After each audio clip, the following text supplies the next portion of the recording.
آقا کریم کا انداز تکلم انتہائی سادہ، عام فہم، سلیس، نکھرا ہوا، شستہ، اور جو اہم چیز ہوتی 3 مرتبہ دہرا کے بیان کرنے کا انداز۔ لیکن اس کے باوجود بھی کسی خارجی سبب سے، کسی وجہ سے کسی کو اس کی مزید تفصیل چاہیے یا کوئی سمجھ نہیں پایا تو وہ اٹھ کے عرض کرتا رائنا یا رسول اللہ، حضور ہماری رعایت کر دیجئے، یعنی یہ مسئلہ شرعی ہمیں سمجھ میں نہیں آیا یا یہ مسئلہ مزید اس کی تفصیل چاہیے، تو آقا کریم علیہ السلام دوبارہ ارشاد فرما دیتے، سے بارہ ارشاد کر دیتے۔ مکے میں یا بندہ پکا مومن تھا یا پکا کافر تھا، منافقت مکے میں نہیں تھی۔ جب حضور علیہ السلام مدینے میں تشریف لائے تو منافقت کا بھی آغاز ہو گیا، تو وہ بھی حضور کی مجلسوں میں بیٹھتے، اور جب صحابہ پوچھتے رائنا یا رسول اللہ، حضور ہماری رعایت کیجئے، تو وہ بھی اپنی زبان کو تھوڑا سا بل دے کر کے رائنا کو رائی نہ پڑھتے، لینم بِأَلْسِنَتِهِمْ، اپنی زبان کو تھوڑا سا مروڑ کے۔ تو یہ لغت یہود میں گالی تھی، یا رائی عربی میں چرواہے کو کہتے، تو رائینا کا مطلب پھر یہ ہوا۔ تو وہ اس طرح بظاہر وہ مسئلہ پوچھ رہے ہوتے لیکن وہ اندر کا جو خبث تھا اس کا اظہار کر رہے ہوتے۔ حضرت سعد بن معاذ رضی اللہ تعالی عنہ لغت یہود سے واقف تھے۔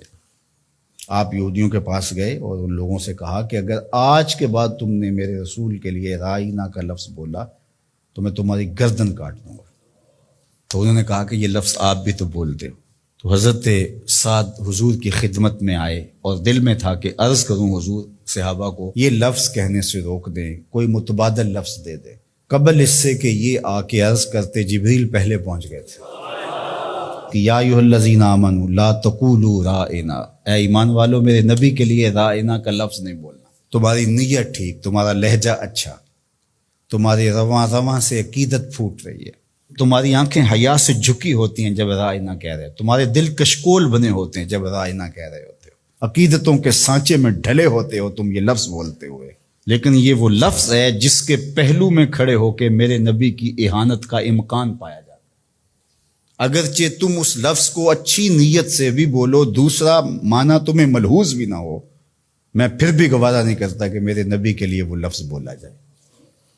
آج کے بعد تم نے میرے نبی علیہ السلام کے لیے رائنا کا لفظ نہیں بولنا۔ مالک کوئی اور لفظ بولیں گے تو لوگ اس لفظ کو بھی اپنے مفہوم کے لیے اور اپنے خبث باطن کے لیے استعمال کرنے لگ جائیں گے۔ تو کہا نہیں، اس کا متبادل ایسا لفظ دے رہا ہوں، قیامت تو آ سکتی ہے، کسی منافق کی بولی نہیں ہو سکتی۔ وہ لفظ کیا ہے؟ وَقُولُ انظُرْنَا، عرض کرو آقا ہم پہ نظر کرم کیجئے۔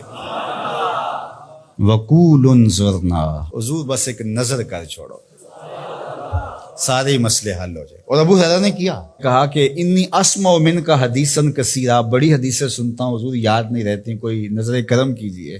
فرمایا ابسط رداک یا ابا، اچھا پھر چادر بچھاؤ۔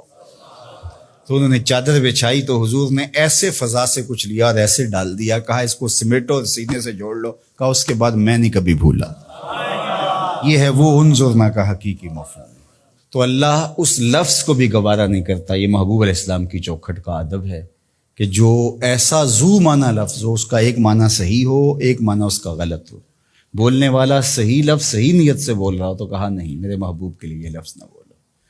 اللہ اکبر۔ تو یہ حضور کا ادب ہے جو حضور کے حقوق میں سے ہے۔ ادب کو ملحوظ رکھنے والوں نے تو کمال ہی کر دی۔ حضرت صائب بن یزید دیکھیے، وہ فرماتے ہیں کہ مسجد نبوی تھی اور میں ایک کونے میں بیٹھا تھا تو کسی نے مجھے کنکر مارا، میں نے جدھر سے کنکر آیا ادھر پلٹ کے دیکھا تو وہ حضرت عمر تھے رضی اللہ تعالیٰ عنہ۔ تو میں اٹھ کے ان کے پاس چلا گیا، تو وہ فرمانے لگے وہ جو 2 لوگ باتیں کر رہے ہیں ان کو ذرا بلا کے لاؤ۔ تو میں گیا اور ان کو بلا کے حضرت عمر کے پاس لے گیا۔ تو حضرت عمر نے ان سے پوچھا تم کہاں کے رہنے والے؟ انہوں نے کہا جی طائف کے رہنے والے۔ تو حضرت عمر فرمانے لگے تم اگر اس شہر کے رہنے والے ہوتے میں تمہیں سزا دیتا، تم بلند آواز سے بول رہے ہو، جانتے نہیں یہ مسجد رسول اللہ کی ہے۔ ادب سکھایا، تمہاری آواز بھی اونچی نہیں ہونی چاہیے۔ اور یہ حضور کی حیات طیبہ میں بھی اور روضہ رسول پر بھی یہ ادب امت کے اوپر لازم ہے۔ مجھے بڑا دکھ ہوتا ہے جب وہاں جا کے لوگ بدتمیزیاں کرتے ہیں۔ لے سانس بھی آہستہ کے دربار نبی، یہ حضور کی چوکھٹ ہے۔ امام مالک نے 40 سال تک حضور کے روضہ انور کے قریب بیٹھ کے درس حدیث دیا ہے، اور 40 سال میں ایک بار بھی ایسا نہیں ہوا کتاب کے ورق کے پلٹنے کی آواز بھی پیدا ہونے دی۔